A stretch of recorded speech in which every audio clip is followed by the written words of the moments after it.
असली संरक्षक आप लोग हैं। ये जगह लद्दाख आज इसलिए सुरक्षित है क्योंकि आप लोगों ने इतने सालों से, इतने 100 सालों से लद्दाख का संरक्षण आपने किया है, लद्दाख को आपने संवारा है, लद्दाख को आपने संभाला है और लद्दाख को आपने सुरक्षित रखा है। और अगर आप लोगों के हाथ से ये चला जाएगा, अगर दूसरों के हाथ में चला जाएगा, अगर इंडस्ट्री के हाथ में चली जाएगी और निर्णय करने का जो प्रक्रिया है उसका कंट्रोल आपके पास नहीं होगा, जैसा कि आज आपका स्थिति है, आज आपका कोई इलेक्टेड लेजिस्लेटर नहीं है, आपका कोई निर्णय करने की प्रक्रिया में भागीदारी आपकी नहीं है, कोई बाहर से एक व्यक्ति आता है, वो यहां पर रहता है और वो निर्णय करके सब कुछ करता है।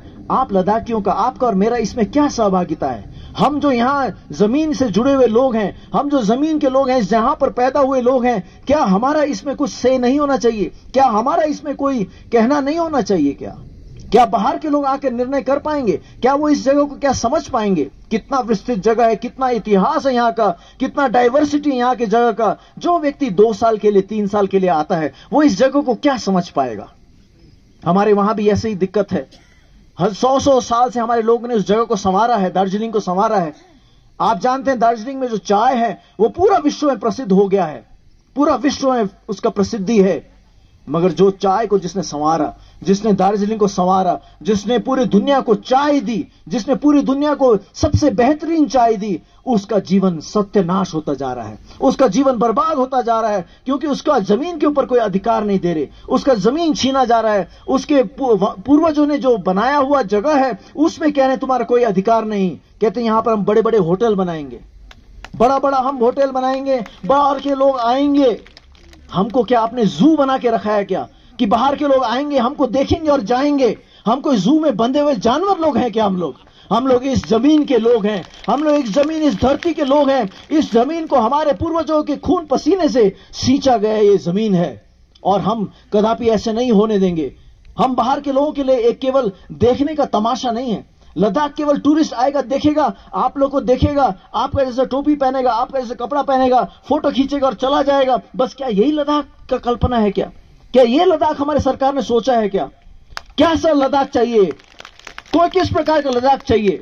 लद्दाखियों का विकास कैसे होगा? लद्दाखियों की बात कहां पर रखी जाएगी?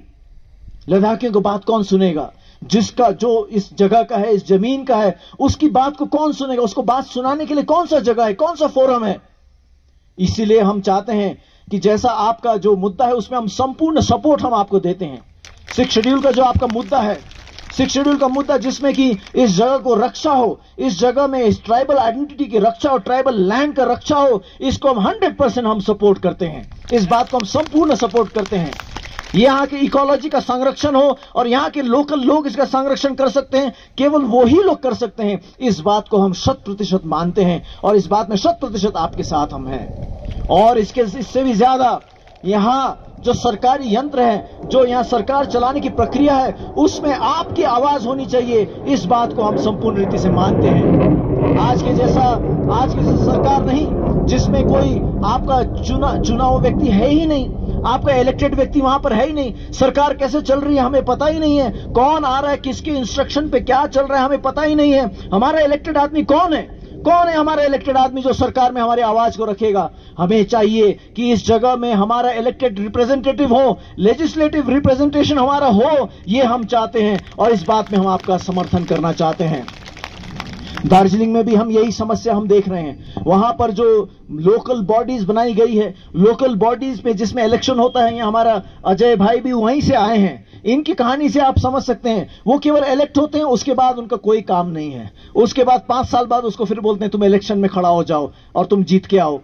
अरे जीतने के लिए हम थोड़ी यहां पर अपना जीवन हमने समर्पण किया है।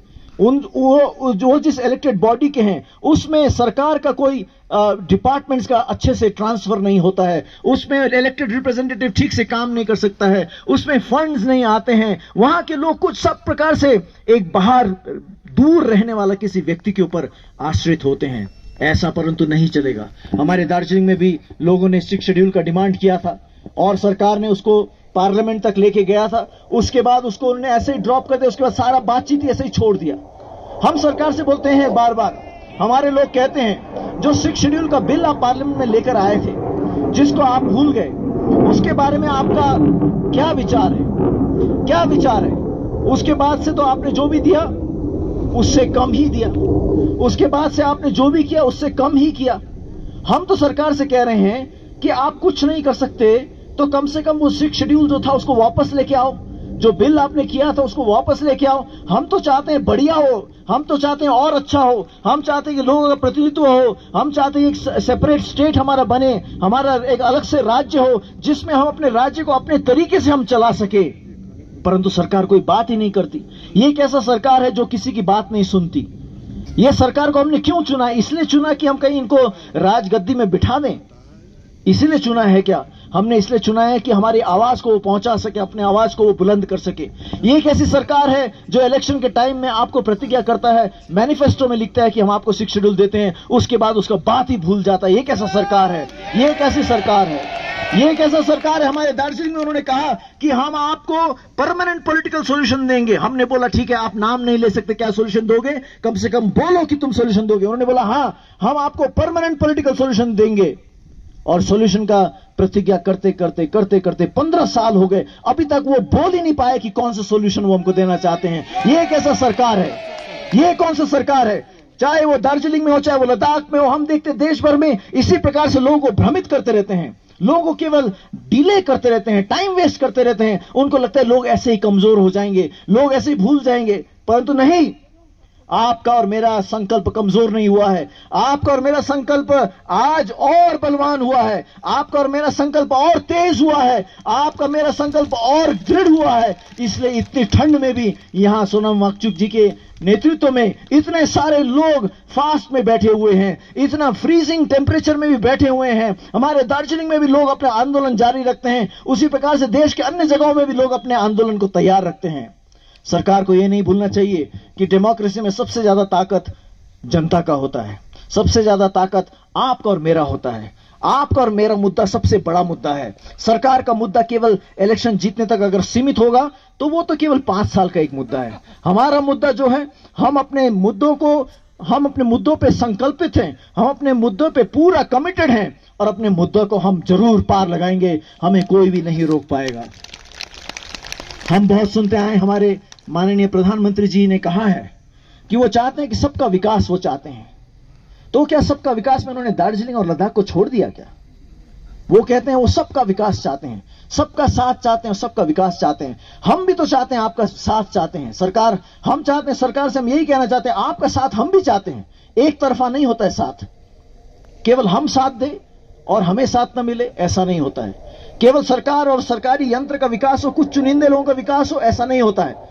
मेरा तो यह मानना है कि अगर इस देश में आखिरी व्यक्ति भी अगर कमजोर है, लास्ट मैन भी अगर कमजोर है, तो वो देश कमजोर है। क्योंकि एक एक व्यक्ति से देश बनता है, एक एक व्यक्ति से समाज बनता है। और आज अगर लद्दाखी लोग कमजोर पड़ गए तो देश भी कमजोर पड़ गया। ऐसा नहीं हो सकता कि लद्दाखी लोग कमजोर हो गए मगर देश ताकतवर हो गया। ऐसा नहीं हो सकता कि दार्जिलिंग के लोग कमजोर हो गए और देश ने तरक्की की।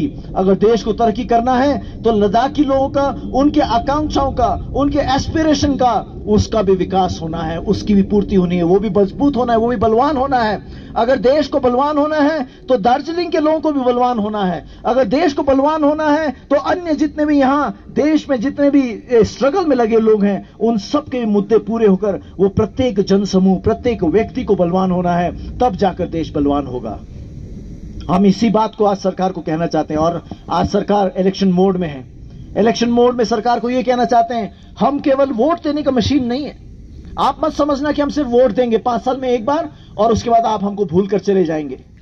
हमारी एक बहुत अच्छी एक हिंदी लेखिका हैं जो हमारे विभिन्न आंदोलन में हमारे साथ लगी रहती हैं। उनका उम्र काफी ज्यादा हो गया, नहीं तो वो यहां पर भी आती। उन्होंने कहा कि सरकार समझता है कि हम सिटीजन नहीं, हम केवल वोटर हैं, हम नागरिक नहीं, हम केवल वोट डालने वाले लोग हैं। नागरिक होता तो हमारा अधिकार होना चाहिए। नागरिक है तो आज 15वां दिन हो गया फास्ट का, सरकार की तरफ से कुछ खबर आना चाहिए। नागरिक है तो इतने समय से आप लोग कह रहे हैं, कुछ तो आवाज आना चाहिए। तो क्या हम नागरिक नहीं है क्या? केवल 5 साल में एक बार आकर हमसे वोट मांग के चले जाते हैं। हम क्या केवल वोटर लोग हैं क्या? हमारा और कोई काम नहीं है? ऐसा नहीं चलेगा इस देश में। हम देश के वोटर ही नहीं, हम देश के नागरिक हैं। और हम देश के वोटर इसलिए हैं क्योंकि पहले हम नागरिक हैं, इसलिए हमें वोट देने का अधिकार है, हम वोट देते हैं। और सरकार को भी इस बात को समझनी चाहिए।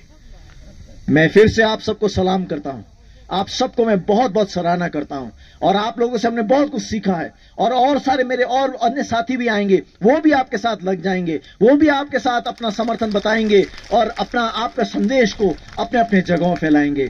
इन्हीं शब्दों के साथ मैं अपने बातों को यहीं विराम देना चाहता हूं। आप सबको फिर से बधाई, सोनाम जी को फिर से बधाई, और एपेक्स कमेटी के सब लोगों को फिर से बधाई। और आप लोग का जिस प्रकार का एकजुटता है, ये हमेशा सलामत रहे और यही चीज हमेशा आगे बढ़ता रहे, और यही हम सबके विजन को, हमारे एस्पिरेशन को पूरा करने का एक प्लेटफॉर्म भी बन जाए। धन्यवाद। Thank you very much. जुले।